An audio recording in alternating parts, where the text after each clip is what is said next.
What's up, guys? I'm Laura from Reading in Bed, and don't get too excited because I don't know if I'm actually back. But I did promise to make a response video. So what I'm responding to is a so-called definitive ranking of all the Bronte novels, and you can find this on YouTube. Jennifer Tibbetts, better known as Gentendo64 over on Twitter, has dipped her toe into the booktube world with this video, which is 36 minutes long. That would usually be a hard no from me. However, she has really earned it. She did this project in September where she read all the Bronte novels. She read that gigantic biography of the Brontes. I think she read some of the juvenilia, and then she watched so many adaptations. She was tweeting her whole experience, and yeah, she's really earned the right to film a 36-minute video with her definitive ranking. I, on the other hand, just to start with a couple of disclaimers, haven't really put the work in. I have read all the Bronte novels, but that was over the course of about 20 years, and I haven't read any of them super recently, so this will be very off the cuff. And my only other disclaimer is going to be that, you know, like I've said in the past about Austen novels, even, and some people say about things like pizza or sex, even a bad Bronte novel is pretty good. So even the ones that I'm ranking lower are certainly worth your time, and you should read them all and then do your own definitive ranking. So with all that said, let's get into it. At number 7, I've got The Professor by Charlotte Bronte, and The Professor kind of reads like a rough draft of Villette, which we'll get to much later. It is sort of a student falling in love with their teacher kind of story. It's told from the male perspective, which is kind of weird. I might have been a little biased because the edition I read was Shirley and the Professor in one volume, and the cover was like Shirley and the Professor in small printing. So I was sort of predisposed to find it to be a minor work, but I think it kind of is a minor work. So coming in at number 6, I've got Agnes Frey by Anne Bronte, and I really didn't like this one on the first read. I found it quite slow and boring. It's a governess story, which is another theme that comes up in these novels. And the only thing I really remembered of it was the kids that she was governessing were so horrible. There's a horrific scene involving baby birds. If you know, you know. But other than that, it was kind of just very lackluster. But I did reread it a couple years ago, and I got a lot more out of it. So, you know, like all of these novels, they stand up to a reread. And I kind of appreciate it a lot more now. But it's still not really my favorite. It's pretty low stakes. Coming in at number 5 is Shirley by Charlotte Bronte, and this one is notable because the outside world factors in a lot more than some of the other novels, which tend to be quite domestic.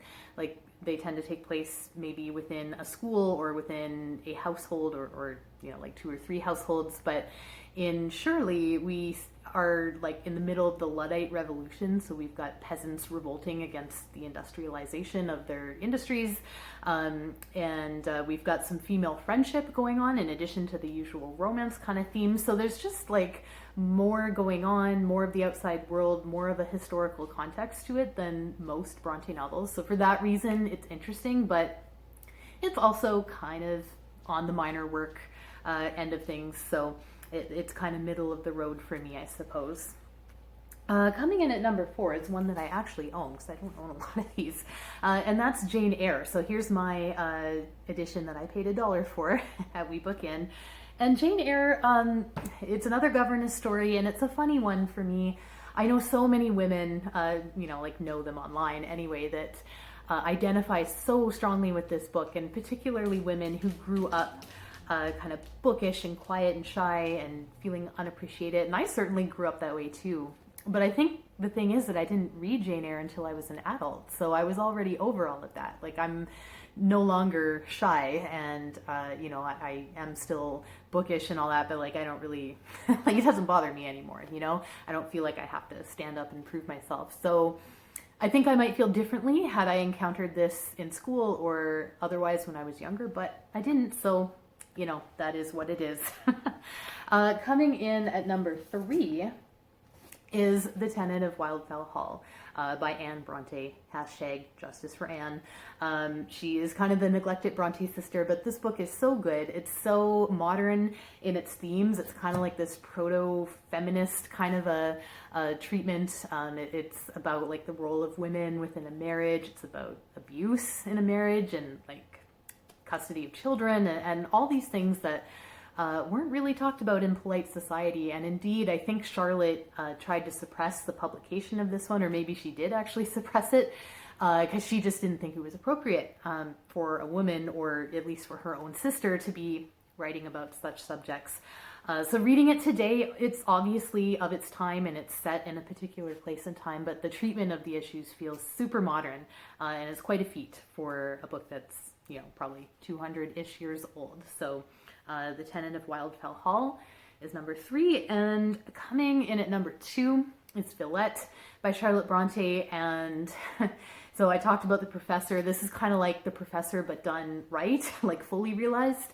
And Lucy Snow is an unforgettable character to me, and this book kind of has it all. It's got character, it's got a very unique form to it, like it's a very internalized kind of journey, I guess, you take with the character. It kind of reminds me of the whole autofiction trend that we see a lot of now, but of course preceded it by 200 years. And the ending, the ending, if you know, you know. Yeah, but again, like I read it relatively recently as an adult, and so, you know, we'll get to my number 1, which obviously you probably know what it is by now. But I do acknowledge that Villette, for those reasons, because it's kind of got it all. It's so strong, it's so realistic, it's so affecting. Like from any kind of objective or technical perspective, it is the best novel of these 7.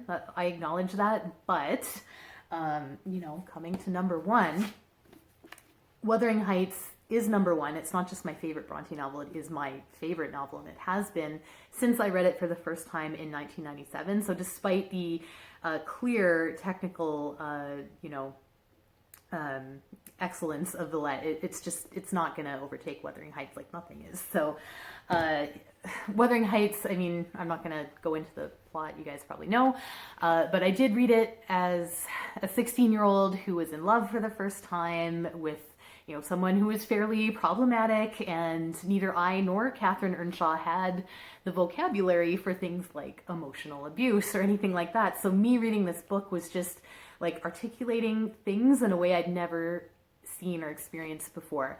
And yeah, as a teenager, sure, I was glorifying all of that and feeling like, oh yes, this is so romantic, and oh, you know, this is just like me and, you know, so-and-so. But like, I have since reread it so many times, probably close to 10 times. And every time I read it, I take something different. I certainly read it differently now than I did when I was 16.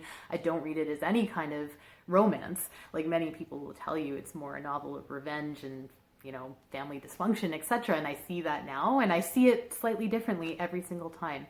And I mean, that's what most people love about classics, is that you can dip into them at any time in your life and they hit you different each time, and they tell you something different each time. And I mean, it just doesn't get any better than that, right? So yeah, number 1, Wuthering Heights. That's not going to change. And you know, if that's not your favorite, it doesn't bother me at all, but you're not going to change my mind.